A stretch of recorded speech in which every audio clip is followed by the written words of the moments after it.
Planning, Zoning, and Building Committee of April 26, 2012. Will the minute taker please call the roll? Alderman Roy Wesley. Alderman Coles. Here. Alderman Shockey. Here. Alderman Sizmarsky. Alderman Eugene Wesley. Here. Alderman Winger. Here. Alderman Lazara. Here. Alderman Woods. Here. I declare a quorum. I make a motion to approve minutes dated April 12, 2012. Is there a second? Second. Anything on the question? All in favor? Aye. Any opposed? Motion carries. Next item is a report and recommendation for Mr. Forrest, and it's regarding the approval of local building code amendments. And I really do appreciate having Mr. Forrest's history with Wooddale and his expertise that he can take a whole document and really curtail it to Wooddale. So I do appreciate that. Thank you for that. And I understand that there's a few areas that you want to touch on, first being the sprinkler section. So I'm thinking we'll just hit on a few highlights, and then I'll see if there's any questions from others. So do you want to just give a brief overview of what you did here and then go into the sprinklers? Yes, thank you, Madam Chairman. I just thought quickly, just to keep everything in context, I know some of you were here when we were doing presentations on the other building code, but when we talk about adopting the International Code Council code group as the Wooddale Building Code, I just want to remind everybody what that includes. It includes the International Mechanical Code, which handles heating, air conditioning for, multifamily buildings, commercial, industrial. We have the Wildlife Urban Interface Code, which we're required to adopt now. And what this does, this gives us some direction on when people want to build, when they're going up to wild refuge areas, which we have Salt Creek area. We have a lot of parks, undeveloped land. So there are some things in here that we have to enforce. We have the International Plumbing Code, the International Fuel Gas Code, Oh my goodness. the International Existing Buildings Code, which we use on buildings that are already there if they want to do remodeling. Of course, your favorite, the Property Maintenance Code. We have the International Performance Code, which we use in the department, again, to work with existing buildings. What this does is it allows us a little latitude in what sort of code requirements we require somebody to do with an existing building. Of course, you have my favorite, the Energy Conservation Code. This code has been adopted by the state of Illinois. We are required by the state to enforce the current edition of the energy codes. Those change every 3 years. So we'll include this in our code. Then we have another favorite, the Fire Code. Then we have the Residential Code. This is the international code that dictates and governs building single, 1- and 2-family homes, I should say. Then we have the Building Code itself, which governs industrial and commercial buildings. This is the International Code Council group of codes that we're adopting as our building code. Now, for the guy who's coming in to do some remodeling or a smaller project, we also have what's affectionately known as the Wooddale Building Code, which is this document. We've been using this since the early 70s. The last major rewrite of this code was 1978. A lot of obsolete information in here. A lot of things were deleted. That's what we're going to run through quickly tonight. This code, again, it's called an international code because it is adopted by many areas in Canada. It's adopted by areas in Mexico. It's throughout the Caribbean. Dubai has adopted this code. It was designed to be truly an international code. Yet municipalities will adopt their local code amendments so that you can actually tailor this code to your local conditions and also your local philosophy on code enforcement. We are allowed to do that. So that's what we're going to go through tonight. As I said, our local code amendments have not been seriously revised since 1973. So what we did in your packet, we kind of highlighted in blue lettering the significant changes, revisions, or actual additions to the code that staff is recommending. So I don't know if you want to follow along. I was just going to whip through this really quickly, page by page, and just kind of highlight some of the changes. Probably the biggest one on this first page, ordinary repairs. Typically, ordinary repairs to a structure do not need a permit, but if it involves not altering anything structural. Well, with the adoption of the energy code now, If you're going to replace a window in your home, you have to come in and get a building permit for that. We did not used to require that, but if you're going to replace a window, one window, you need to get a permit so that we can verify that that window complies with the International Energy Code requirements, which again has been adopted by the state and it's enforced by the state. So for example, on that permit, what would the cost of the permit be? Cost of the permit is nominal, $48. And that includes, you have to submit the documentation for the window, staff will look at the documentation, be sure that it complies, and then there's a final inspection. So then when we go quickly to page 3, I mean, if any of you have any questions on any of the other material, bring it up. Otherwise, as I said, I'm going to kind of go through this. Mr. Mayor? John, real quick, with all the sound insulation that's been going on, that's gonna go on in all the 360 homes, eventually, hopefully, we're gonna get this list soon. Are those windows all energy efficient? Are they, Typically, those windows do comply, yes. okay, And they're required to get permits for that work anyway, so. okay, just wanted to make sure. Alderman Woods? Thank you. Along with that window, do we have to, is that also going to require them to meet the IEPA lead paint asbestos thing? How are we going to handle that with little siding window replacement deals? Depending on what the work involves, if they're going to be making the opening bigger and impacting any kind of lead-based, yes, we'll have to deal with that issue as well. Thank you. So even if someone's just replacing a really small window, they come through this? Really small window, same size window, no structural changes, no changes to the opening, no changes to the interior finish, other than pulling the trim off, taking out the new window, put the trim back on. Yes, you need a permit. And then, And again, that's dictated by the state of Illinois. and then an inspector goes out and looks at Correct. the new installation and that sort of Correct. thing.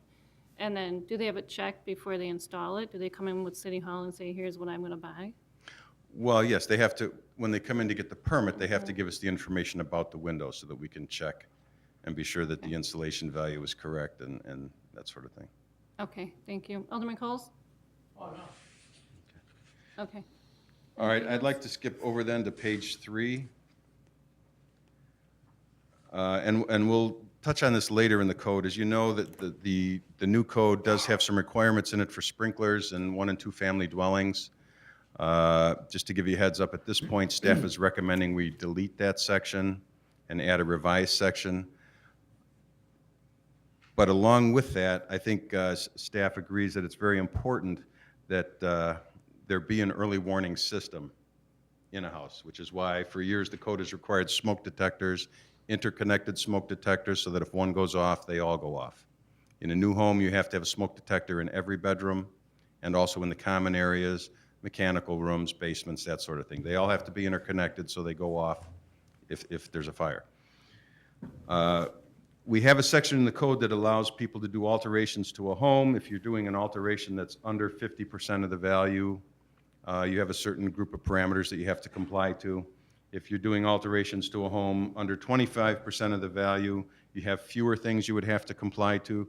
Something new that staff is recommending that we add into the code is if these restorations, alterations, remodeling, anything involves any type of electrical work and your home does not have electric-powered smoke detectors, that those are going to have to be installed at that time as an upgrade Throughout the whole house? in each bedroom and in the sleeping, and then the common sleeping areas. And then, like, how much upgrade of electrical? Are you saying if someone's gonna upgrade all of the electrical in the home? Somebody's coming in and they want to run a new outlet, then, which would involve wiring, then they would have to install the smoke detectors in the bedrooms. Wouldn't that just be a huge project that, like, literally, if you're just gonna add one outlet in a bedroom, then they're gonna have to go through the whole house? There is some latitude in the code that it would have to be an attic space or a crawl space or some sort of working area that you could get in and do that. So that would be one of the restrictions or one of the requirements. So if you're already in that area, I mean, Like in the there's typically, ceiling. there's already electric up there. If you have in the ceiling, and you can have access to that from the attic, You've got outlets, you've got ceiling lights, so there is electric there. Okay, okay. I see a lot of hands up. Alderman Lazara? Just let me get this clear, John. Are we talking about if I'm going to put in an outlet, a new outlet somewhere, or add an outlet, I would be required to wire my home for smoke detectors? You would have to put smoke detectors in the sleeping rooms and in the common area outside of the sleeping rooms, yes. Follow through. The only problem that I'm seeing on this is as a homeowner, let's say I only have $120 to go out and I need this outlet, or else I have more problems. And then I go to the city and the city says to me, yeah, you got to put this outlet in, but now you're going to have all this expense. What would an average house cost to do that? Let's say I have a 3-bedroom home. Instead of now my outlet costing me $125, and now it's going to cost me $500? It's possible. Okay. I don't know if I like that. No. Mr. Mayor? John, basically, a lot of people remodel their kitchens, rec rooms, So if they had 1 or 2 outlets to add that, extra TV stereo, or in the kitchen, they want to put in the, bigger stove and the hood, and that means now they have to go upstairs and redo their 3 or 4 bedrooms as well. They would have to have smoke detectors. That's going to be an automatic. Correct. And that is a requirement, I might add, that is a requirement in the international code as well, in the residential code. So it is already required in this code. I just wanted to clarify it because there are a lot of times, there are contractors who are not necessarily familiar with this code. This is, our local code is what they base, their design off of and their scope of work. So we're basically just kind of bringing this out of this code That's what's going to. and adding it to our local code, just to make people aware of it. There's been a lot of talk over the years. As you may remember, 2009 was the first code group that required a full fire sprinkler system in 1- and 2-family dwellings. Again, we're going to talk about that later because it seems a little extreme. We're recommending some revisions to that. But when you do the research, in 2010, there were 2,800 deaths in 1- and 2-family dwellings due to fires. Depending on what survey you look at, 80 to 90% of those deaths were caused by smoke inhalation, not by the flames. So, although there seems to be this big push on to put sprinklers in the house, there's also, if you sit back and look at it, you go, well, yeah, sprinkler is great, but if we have the potential to save 80 to 90% of the people that die by being able to have an alarm system that wakes them up and gets them out of bed, isn't that a little better way to go than making somebody spend $15,000 and put a sprinkler system in their house? So that's kind of the philosophy, that we're thinking about. Now, we can always kind of revise this if you want to, but again, it is in this code, so we'll have to revise that section, which we're certainly able to do. Battery-powered smoke detectors, unfortunately, we find through our rental inspections, more times than not, the 9-volt batteries are taken out. Somebody needs them for a Game Boy, somebody needs them for this, somebody needs them for that. In fact, I got a memo from Joe Johnson today wondering if we have any money in the building department budget where when he goes out to do his rental inspections, he can carry a pocket full of 9-volt batteries. So, again, as an upgrade, I'm certainly open to making this as painless as possible for somebody, but if you're coming in to do a remodeling project, you've got an electrician in the house, I think we need to address putting in the AC-powered smoke detectors, whether it be, as extreme as the code requires, or maybe we can add, originally I had language in here as directed by the building official. That would give us a little latitude to look at each house on a case-by-case basis. Alderman Eugene Wesley?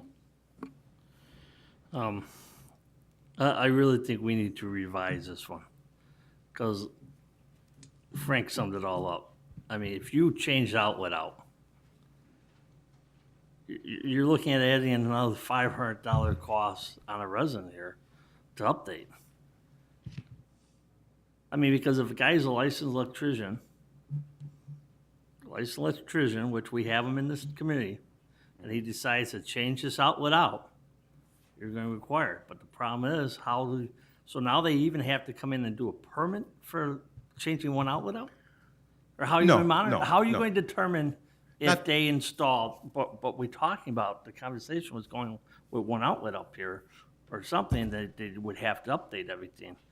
Who's going to monitor? I mean, I think this needs to be revised. I mean, if you're saying this is coming out of that code, we could always, if I ain't mistaken, we could tweak some of those codes, am I right? We can tweak these codes however we want to. But again, let me make this clear. If you're changing an outlet, if you're taking an outlet out of the wall and putting another outlet in there, you do not have to do But this. if I'm putting a new If one you're in, hiring an electrician to come in, run conduit through the wall, add an outlet or do something like that, then he would be required to add the AC-powered smoke detectors. That's in the international code. And our thought was to just clarify it or add it to this code to be sure that contractors are aware of that. Alderman Coles.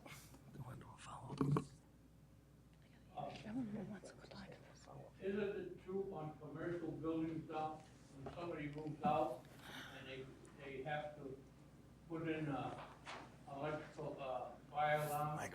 Hooked up to the fire department? Alderman Coles, can you turn on your microphone? What? Can you turn on your microphone? Isn't it true that in commercial buildings, when people move out and the building has to be redone and put electric, fire alarms in, and plus, a key box out in front of the building so the fire department could get into it? Is that something new that they're doing? I know they're doing it in Bensenville. Are they doing it here? At the present time, we're not, but that will be covered. Again, as you know, this is Articles 1 through 9 of our local code amendments. Our local code amendments go to Chapter 23.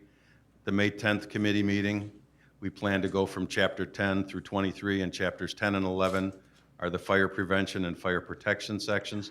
That's where that's going to be addressed, and we are adding that type of requirement in for commercial In and industrial commercial buildings. Yeah, we'll be talking about that in 2 weeks. Okay. Alderman Woods. Thank you, Madam Chairman. Just kind of, I'm a supporter of the life safety issues, and I think, I understand the argument that, you know, a couple aldermen has made that, you know, I'm going to spend 200 and you're going to make me do this, and now my bill might be 500. Okay, if that's the argument that we're going to use, then how can we sit up here and keep adding things to new houses? We're going to add brick, we're going to add arc fault outlets, GFIs, we're going to add sprinkler systems. You know, we keep adding to that house because it's somebody else's house. So if we're really concerned about life safety issues, this is really a good code. After all, the older homes are the ones that are really burning down. Those are the ones where people are dying of smoke inhalation before anybody gets there. Those are the issues, as John pointed out, with the batteries being taken out of them. And I think if we all did a little soul searching, that this would be a good code. I mean, I don't think it's the building department or John's idea to punish people here. I mean, it's to help save lives. Maybe we could ease up the language in some cases of if 3 bedrooms are grouped together. I think the old code years ago used to say that you could have one outside the door, depending if those doors are in a certain proximity to each other. You know, maybe we could look at that, but I think that we should go forward with some form of this code. Thank you. Alderman Lazara. John, obviously these, these books that are in front of you, there's a lot of codes in there. Am I correct? You are correct. Okay. I mean, obviously, ours isn't as thick as theirs. So do we pick and choose what codes that we want to use in our code book? Well, again, what we're doing, and we discussed this at committee about a month ago initially, and committee voted to adopt the 2012 code group. This is a group of codes designed to work in concert with each other that covers pretty much any type of building, new, existing, historical, however you want to look at it. So there are a couple of codes in this code group that are not relevant to Wooddale, so I left those out. There are probably another 4 different books that, again, are not relevant to us, so we're not adopting those. These are ones where, at some point in time, we will use code sections out of every one of these books enforcing the building code in Wooddale. What this small book is that we're talking about tonight is the Wooddale amendments. That's where we have the authority to delete sections out of this and also revise sections or put our own new code requirements in here. So that's kind of what we're talking about right now. Maybe we could just add the language in this, if that would make everybody more comfortable, as directed by the building official. Now, that would make it a little more subjective, but that would also allow us to look at each home individually. That has its pros and cons, too. But again, even the national code says if it's structurally impractical to install those smoke detectors, that is listed as an exception in here. So if you have somebody who does not have an attic space above the bedrooms, they would not be required to put the AC powered detectors in. Please. You know, I guess, John, what I'm saying is that I don't want to see it become every time you do something in Wooddale, be it that you build a new home or you remodel a home, that it becomes unpractical to even do something. You know, I got an outlet I'm going to put in, is a little bit different if I'm affording to build a house. But at the same time, I don't want to see these people that are building a house get overcharged with stuff. In other words, is it going to be too expensive to do anything in Wooddale, or should I just go to Itasca? Or do Well, they have the same rules? I think there's some other codes in there. Itasca is going to be adopting the 2012 code also. One thing that would probably help keep the costs down would be we could eliminate the requirement on existing homes that these detectors be interconnected. Because again, pretty much every house has got electricity running above the ceiling to power their lights. You've got the switch to control that. So the electricity is up there. A little further on, when we get into our electrical section of the code, another thing staff is recommending is to allow electricians to use BX in a house as opposed to having to put the rigid conduit in for remodeling and so forth. Again, that would make it a lot easier for an electrician to do that. They wouldn't have to be up in the attic trying to bend pipe and, you know, I mean, you do have to properly install BX, but if it's properly installed, it is allowed in the National Electric Code. And it's been prohibited in Wooddale for the last 40 years, but it's in use everywhere. Probably everybody sitting up here and everybody in the audience at some place in their house has a piece of BX connected to something. So if we took out the interconnecting clause for the existing homes, that should keep the cost down dramatically for that. Alderman Coles? If you put an alarm system in, like ADT, they advise you to put electric smoke detector in their system. So it's directly to the fire department and everything, or the police department. So it's already built in, the alarm system. And I have three bedrooms which are close to each other, and we have one there, up there, and it's controlled by the alarm system. It's always on. It's always on, but it's controlled by the alarm system, which goes through your telephone. Alderman Eugene Wesley? I have one question. John, on these smoke detectors, you said electric. What happens if the electric goes off? Are they still workable or no?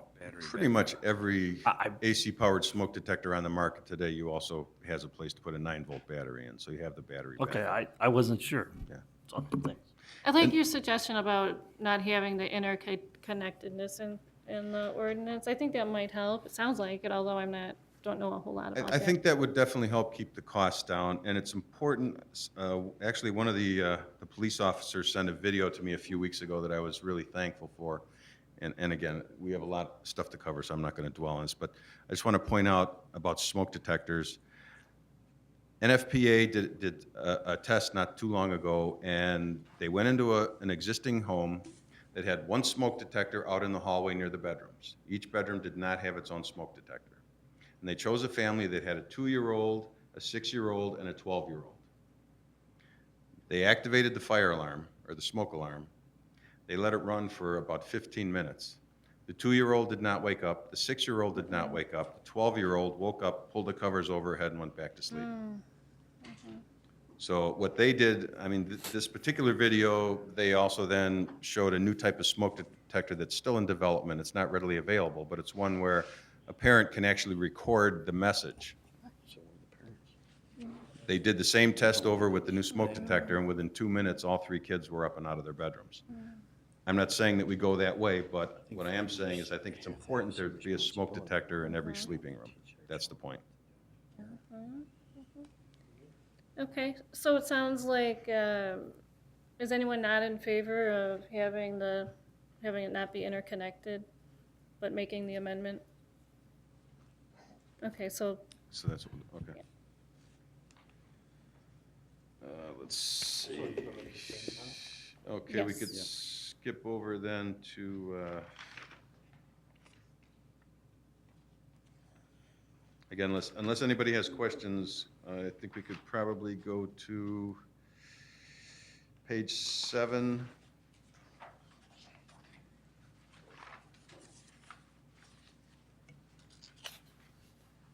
Just quickly, item number 5, this is where we're talking about inspections that are required. Number 5B, grading. This is an issue that we've had come up many times. John Kramer and his people have dealt with it. Bennis has dealt with it. Every engineer we've had has dealt with it. So what we're going to try and do is, for final inspections for the grading, final grading and drainage has been completed, cedar, sod, or other approved vegetation has been established. That's a new part of the sentence in there. Because what's happened a lot of times in the past, when somebody does a big home addition or they're building a new house, they'll do their final grading, they'll have the survey shot, we'll go out and inspect it, okay, it looks good, and then the next day or the Saturday following, they have the truck pull up and start unloading sod, and you immediately change the elevations by 2 or 3 inches.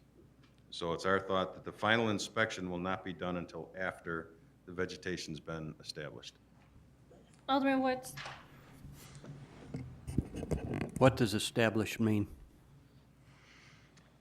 Well, it's got to be in, and I would say for a minimum of 2 weeks. So I could roll out the sod, 2 weeks later, you're going to do the inspection? Yes, you And if- could, Okay. and replant it somewhere else. Do we Yes. need to clarify that? Because I'm looking at established, and I'm thinking that period of time is a longer period of time based on general definitions. I would probably want to clarify that, clarification maybe from the engineer. Okay.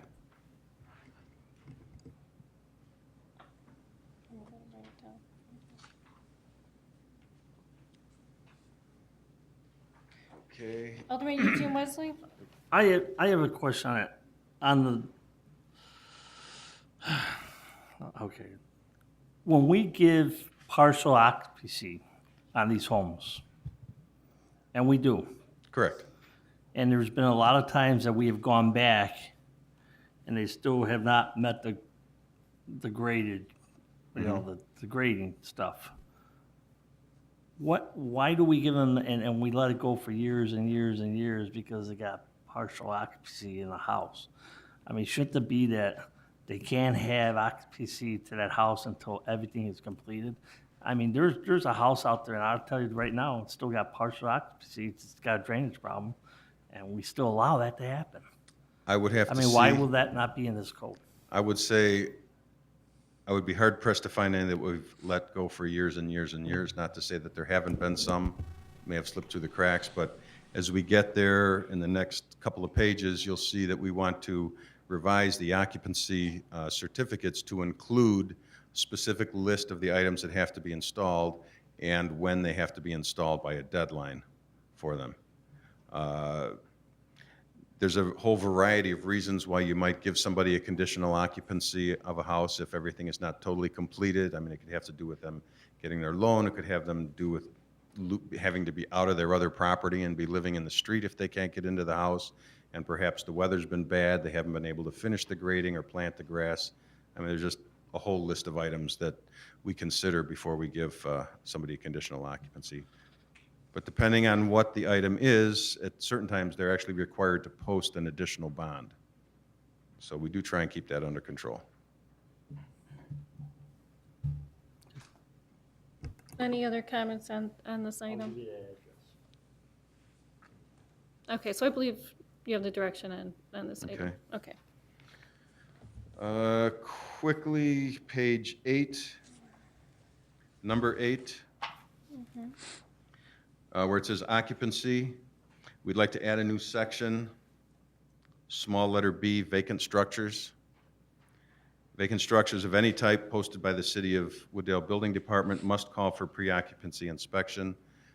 One of Joe Johnson's functions when he's out doing his property maintenance inspections, if he comes upon a vacant structure, he posts that. That posting typically says, do not use, occupy, or remodel this, structure prior to contacting the building department.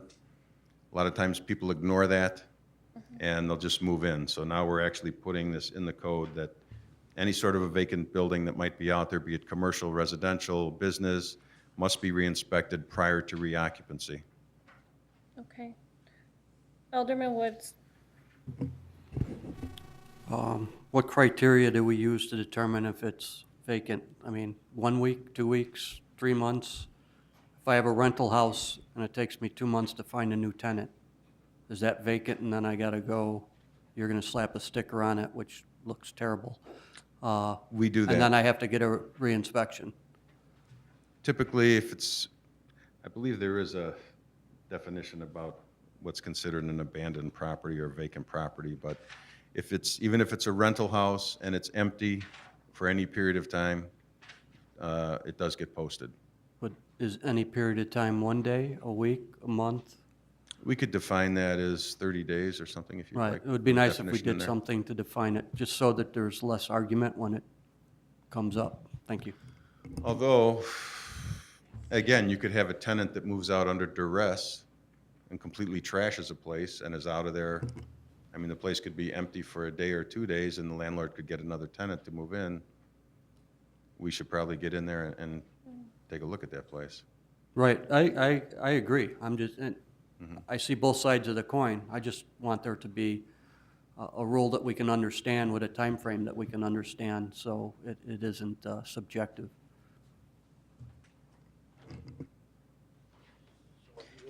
Mr. Mayor?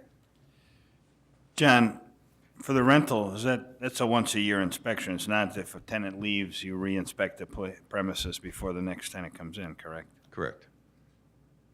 And as far as if you post it, I mean, and somebody does move in, let's say the house was in foreclosure, whatever, it's posted, family moves in, disregards, is there some type of fine here? That Correct. They would attached be, to this? they could be issued a citation.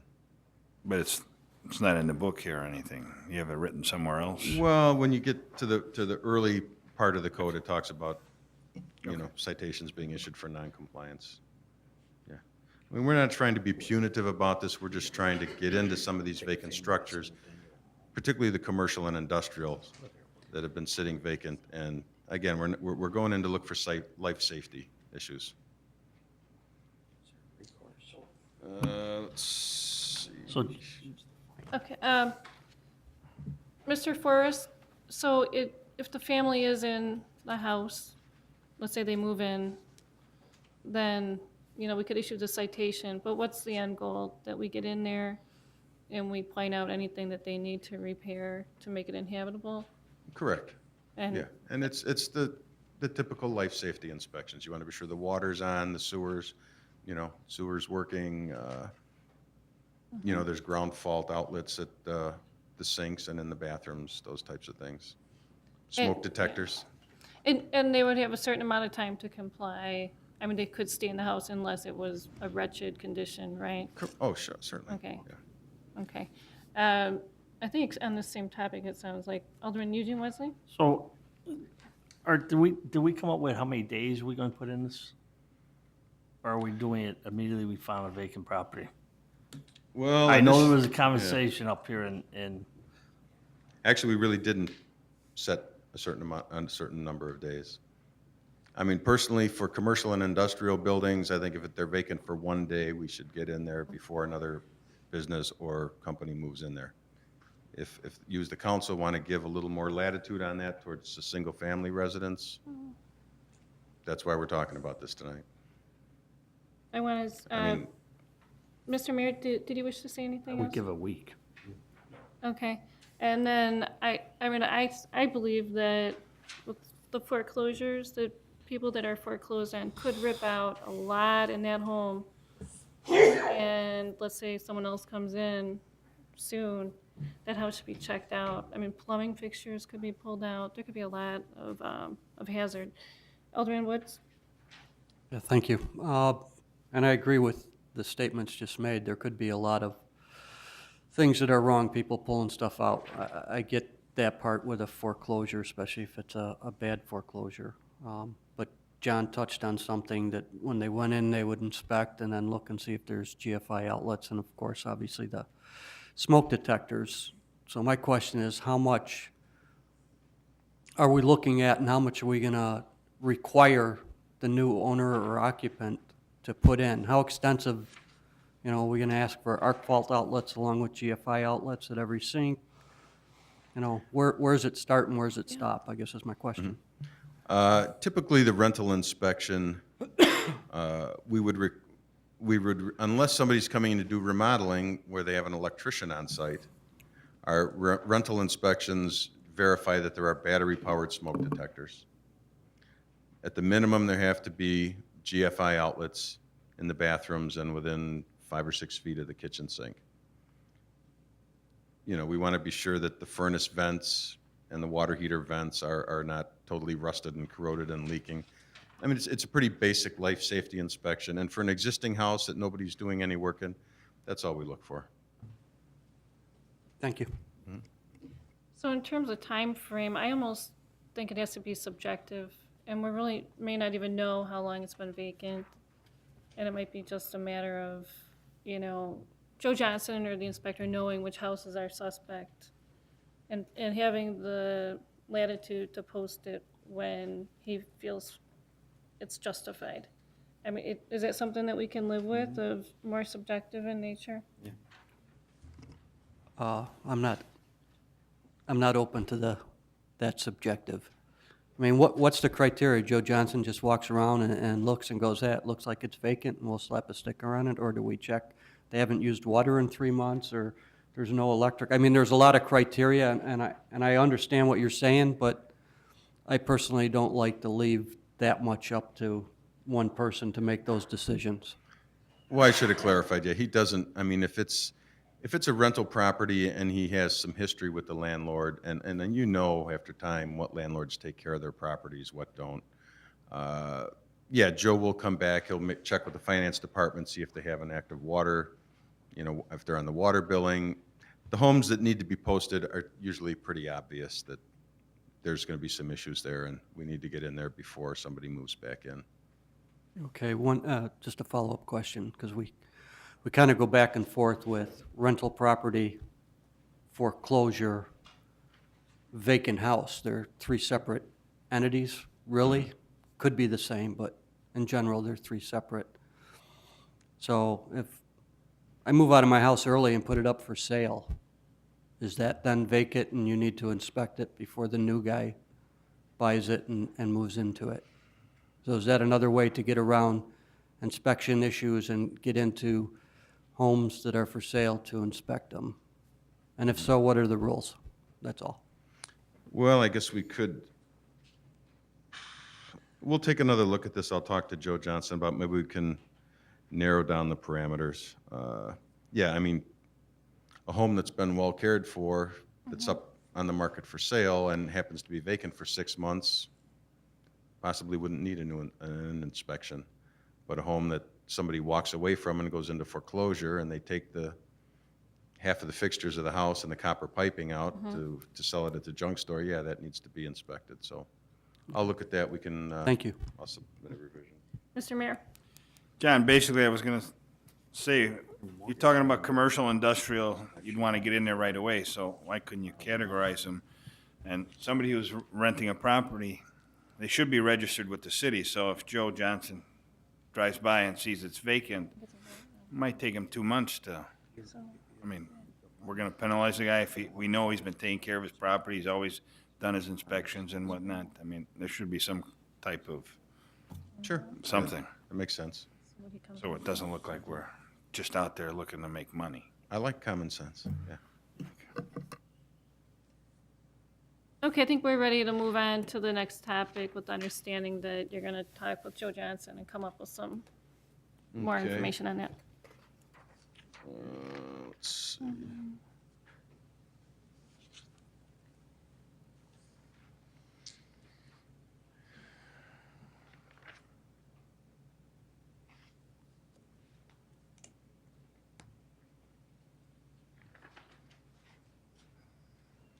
Probably the next thing would be page 15. And again, this is just sort of a notification to you as the council. This is where we're talking about the building permit fees.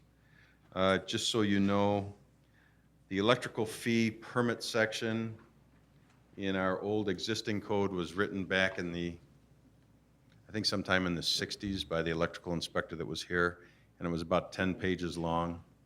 What we've done is simplified that and brought it down to about a quarter of a page worth of a paragraph, so that's going to make our code substantially shorter. And it's a little more in keeping with traditional, how electrical permit fees are figured throughout all the other municipalities. So, So like, for example, the person that wants one outlet installed, it's $42. Is that right? yes. Okay, thank you. Alderman Eugene Wesley? $42 for the permit, but what about the inspection?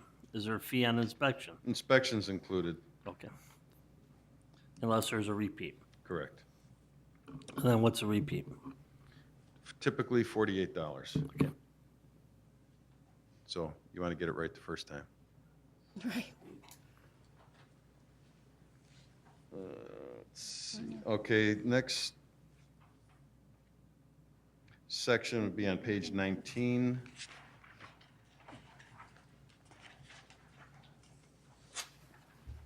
On E is another area where the current code just calls for existing buildings. We added "and vacant buildings," and again, we added the sentence about all existing vacant buildings that shall have been posted by the building department shall be inspected prior to reoccupancy. So again, if we need to clarify that when we're looking at that other section, we'll do that. Down in G is the issue that we were talking about earlier with Alderman E. Wesley about the conditional occupancies, the last sentence. Conditions and restrictions of a partial conditional occupancy shall be listed on the certificate of occupancy, and a time limit shall be established and included. Good. We typically will do that now, but again, I just want to, it's clarified in here. Alderman Woods? Yeah, are we gonna put a time frame in there? Whether Yes. it's 3 months or 6 months, we'll add that Yes. in? Okay, thank you.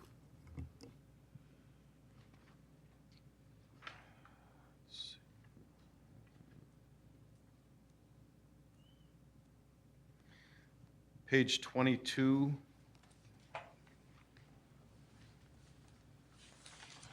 E number 3.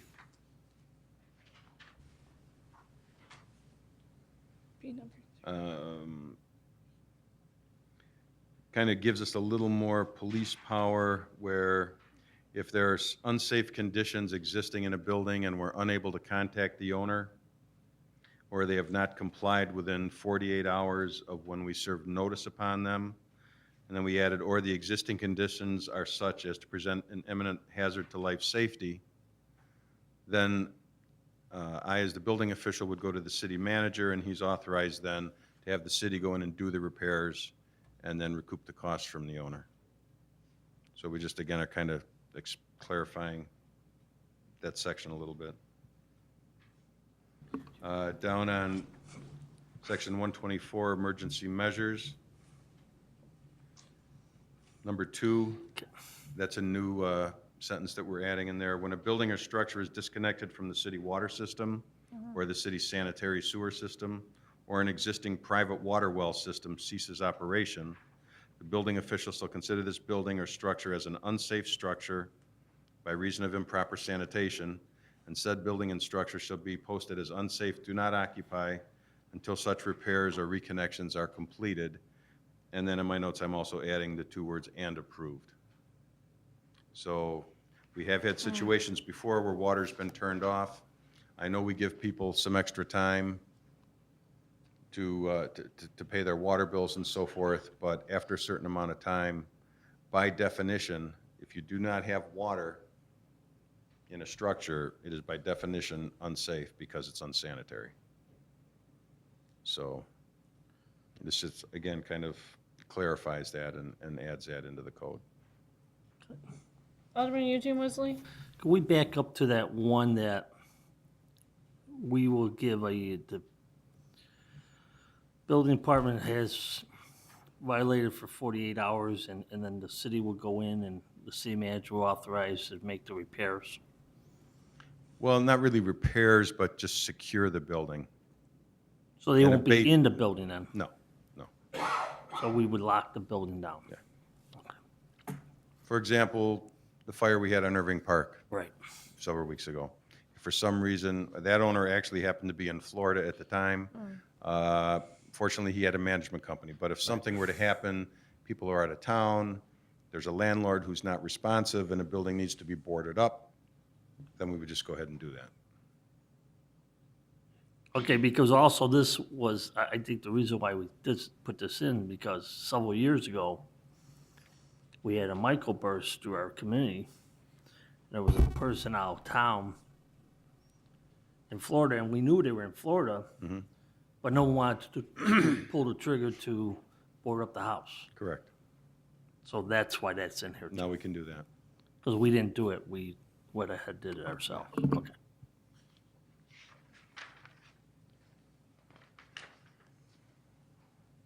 On page 25,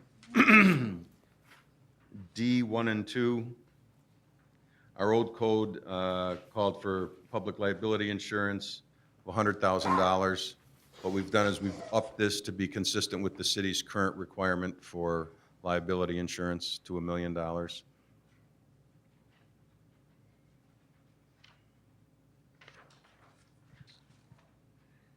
And we get to page 27.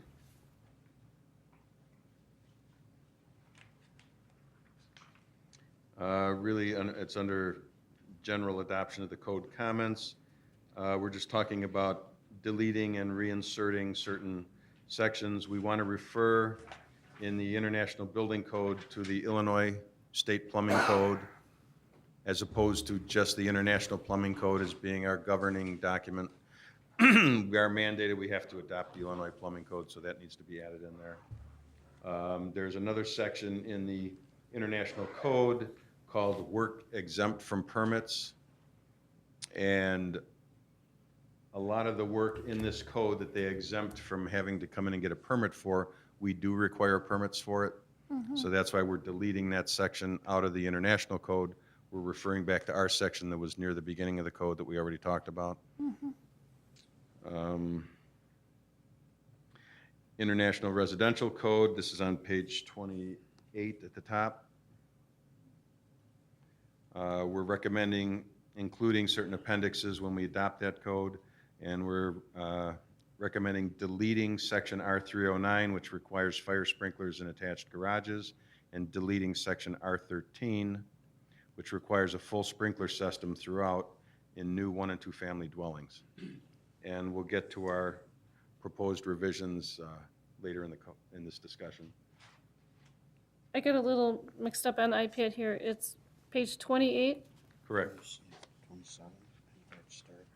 under general additions, 12.200, I guess, right? And then taking Yes. out, We're deleting work exempt from permits. okay, okay, gotcha. Okay, now on Okay, thank page, you. page 28, Article 3, 12.300A, Number one, they talk about table 601 having certain fire ratings. And what we're proposing to add is section number 2, which says any structure utilizing trusses with stamped plate connectors for structural framing shall have an identifying sign with minimum dimensions of 8 inches by 8 inches permanently installed in approved location for emergency responder notification of the use of those materials. Now, what a truss is that uses stamped plate connectors is one of the newer building technologies. Excuse me, they'll make these wooden trusses for the roof framing. Perhaps you've seen them, the big triangular sections that come out pre-assembled. They usually use 2x3s or 2x4s. And what they do, where those pieces of wood meet, they have a plate that has little teeth in it. They're about 1/4 inch long. Those are stamped into the wood with a press, and that's what holds all those connections together. They're a great building tool. They allow for greater spans. They allow you to do cathedral ceilings. They're cheaper than stick framing, or they can be cheaper than stick framing. But the one drawback to them is if you have a fire situation and you have solid dimensional lumber, the first 1/4 inch or so of depth of that lumber is going to burn pretty rapidly. And then once you get through that first 1/4 inch, that wood chars and it slows down the burn. So then that wood, it takes a lot longer. It takes a lot longer to burn through a 2x12 than it would, just a smaller wood member. Well, what happens when the fire burns through that first 1/4 inch of wood is all these connectors pop off of the connections because they only go into the wood about 1/4 or 3/8 of an inch. Now, what that means for firemen is that when they pull up to a structure that has these truss roof systems, and if the fire's been going for any amount of time, they go up on the, first thing they'll do is they'll go up on the roof to cut a hole in the roof to vent the smoke and the heat out of the building. Well, if that's been burning for any amount of time, these truss connectors are going to come apart, the trusses are going to fail, the roof's going to fail, and we're going to have firemen inside the building. So what the trend is today with the municipalities is if a building is built using that sort of a roof system, you have to have a permanent identifying plate on the building so that the firemen know that. So that's what this paragraph is about. That must have been a Joe Johnson one.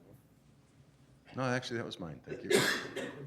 I'm not clear on above where we're removing the sprinkler comments. Are we saying that we're not going to require sprinklers to go in new buildings? We'll get to that a little bit, Okay. just a few pages on. Okay, thank you. Because we are recommending revisions to this section. Okay. But we recommend deleting it at this point. We'll put our new revisions in. Gotcha.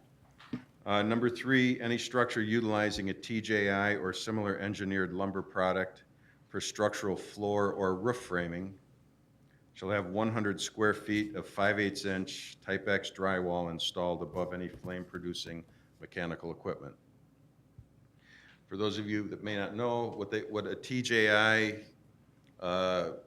lumber system is, it's basically like a wooden I-beam, if you've seen those anywhere. They take like a 2x2 piece of solid lumber, they'll cut a groove in it, and then they'll put a flat piece of maybe 3/8 inch strand board, which is a glue lam product. They use wood chips and so forth. They glue them together, and then they put another piece of 2x2 solid wood on the bottom. So they make, in effect, a wooden I-beam. Again, they use those, they're approved by all the building codes. They use those for framing of floors, supports, and again, you can get bigger spans with those. And they also use those for roof framing. One of the drawbacks to those is, again, when it's subjected to a fire condition, since the web of that product is made out of a engineered wood product that's glued together, they burn really quickly. And again, then you have collapse of the floor, collapse of the roof. So what our recommendation is you can use those types of systems, but if you're going to do your first floor, for example, if you're going to have the supporting structure done with those and you're going to have your furnace in the basement, you have to put 100 square feet of drywall directly above the furnace and the water heater so that if that mechanical unit should somehow start on fire, that framing is protected by that drywall for a certain amount of time. So again, that's something we're trying to be a little proactive with. It's not really that big of a deal because for years Wooddale had required there to be drywall put above a furnace and so forth. Okay. Alderman Lazara? So John, we already had that in place at the time of using these building materials? We had it in place, but years ago, I believe the code was revised and it was taken out because they were going with all these newer furnaces and so forth. And that was before these products really kind of came into vogue. Now, that one structure that you were talking about that after it burns a certain length, it gets weak.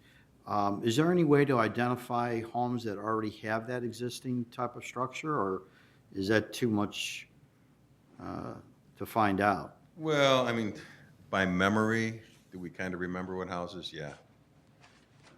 I mean, if you wanted that to be retro, we could probably go back and that could be a project we could work on. Would probably make sense. Well, yeah, I mean, Fire department would enjoy that. well, still, that would be important to identify that for fire. So if we can do that, that'd be great. Thanks. Sure. It's a good idea.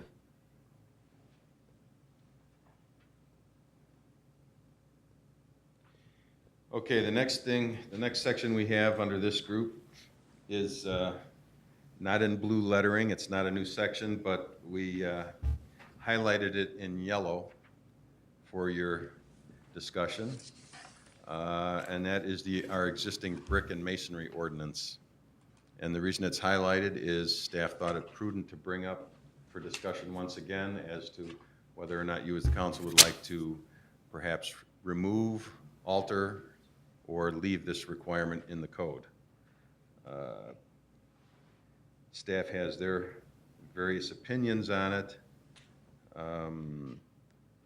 which I can expound on if you care to, or if you, as a council, want to talk about it, this is the time. Okay, so I'm thinking what we'll do is take each section, numbers 1, 2, 3, and 4, because they all have a different type of building they're referring to. So the first being the required amount of brick on single-family residential homes. And what it says is that there'll be 25% of brick or stone on all exterior walls, and there are some exclusions. But I believe the intent of this, when it was formed, was 25% of the home, of the exterior walls, but not each exterior wall. So I would make a suggestion and look for input on just modifying this first one to say, contain a minimum of 25% of brick or stone on the walls, or on the entire structure, excluding gables, dormers, etc. So just say on the entire structure instead of on all exterior walls, because it's confusing. Is there any input on that? Alderman Eugene Wesley? Thank you. First off, could I, and I'm willing to look at this brick ordinance. I know this was a hot topic for the longest time. But I'd like to hear the staff's concerns first before we even get into a discussion with this, because they have some ideas here. So if you don't mind, if we hear what staff has, what their recommendations are, before we start picking this thing apart. Sure, we can do that, and I do know when we did form the brick ordinance, one of the, or two of the reasons it was done was to ensure quality housing stock in Wooddale. This is when homes were going up like hotcakes, and townhomes, et cetera. And that being the primary one. And secondly, there was a lot of discussion with developers continuously on how much brick would be in. This gave a consistent framework for the developers to review before coming in with their plans. So, Mr. Forrest? Okay, and just quickly to address that, when you have developers that are going to be coming into a community that are going to be doing higher-end homes, they're going to put brick or stone or some kind of masonry product on at least the minimum, the front of the building anyway. I mean, when staff has looked at this, when we've talked with contractors and developers, they're concerned and kind of upset about this, because really what we're looking at are, I mean, we're in probably the worst economic building times that the country has ever seen. Yet costs to a builder or to a homeowner, a future resident, are just going up and up and up. partially caused by the code requirements. You've got the increased cost, for example, for building a new home now, you've got to comply with the energy code. That can add $3,000, $4,000, $5,000, $6,000 to the cost of a new home. One of the newer requirements in here, and this has happened after all the hurricanes and the weather we've had, is that the code now requires new seismic, requirements that a house has to be built to. You've got to provide better wind bracing in a home. You have to construct the walls as what they call shear panels to withstand, strong winds. This is all newer stuff that's been put in the codes in the last 5 or 6 years. You've got the sprinkler requirement. You've got new electrical requirements requiring the arc fault outlets that Alderman Woods was talking about earlier. I mean, it's just, they're piling layer and layer and layer